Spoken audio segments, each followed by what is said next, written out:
ഡെസിമല്, decade, ഡെക്കാഗൺ ഒക്കെ 10 അല്ലേ? Oct എന്ന് വെച്ചാൽ 8 അല്ലേ? ഈ ഒക്ടോപസ്, ഒക്ടഗൺ ഒക്കെ. പക്ഷെ നമ്മുടെ കലണ്ടറിലാണെങ്കിലോ ഡിസംബർ എന്ന് വെച്ചാൽ 12ാമത്തെ മാസവും ഒക്ടോബർ എന്ന് വെച്ചാൽ 10ാമത്തെ മാസവും. എന്തോ എവിടെയോ ഒരു തകരാറ് തോന്നുന്നില്ലേ? അതുകൂടാതെ പല റോമൻ ദൈവങ്ങളുടെയും ചക്രവർത്തിമാരുടെയും പേരിലുമാണ് മാസങ്ങളുടെ പേര് ഇപ്പം അറിയപ്പെടുന്നത്. ഉദാഹരണമായി പണ്ട് ക്വിൻറ്റിലിസ് എന്നും സെക്സ്റ്റിലിസ് എന്നും പേരുള്ള 5, 6 എന്ന അർത്ഥം വരുന്ന മാസങ്ങളെ ജൂലിയസ് സീസറിന്റെയും റോമിലെ ആദ്യത്തെ ചക്രവർത്തിയായ അഗസ്റ്റസിന്റെയും പേരിൽ ജൂലൈ, ഓഗസ്റ്റ് എന്ന് മാറ്റി. ഒറിജിനലി 10 ഉണ്ടായിരുന്നതിന് ഒരു കലണ്ടർ റിഫോമിന് ശേഷം 2 മാസങ്ങൾ ചേർത്തു, ജാനുവരി, ഫെബ്രുവരിയും കൂടെ.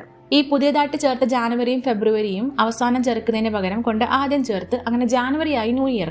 പക്ഷേ ഈ 12 അല്ലാതെ 13 മാസമുള്ള കലണ്ടർ ലോകത്തുണ്ടായിരുന്നു. ഓരോ മാസവും കറക്റ്റ് 28 ദിവസം വരുന്ന 13 മാസങ്ങളുള്ള കലണ്ടർ.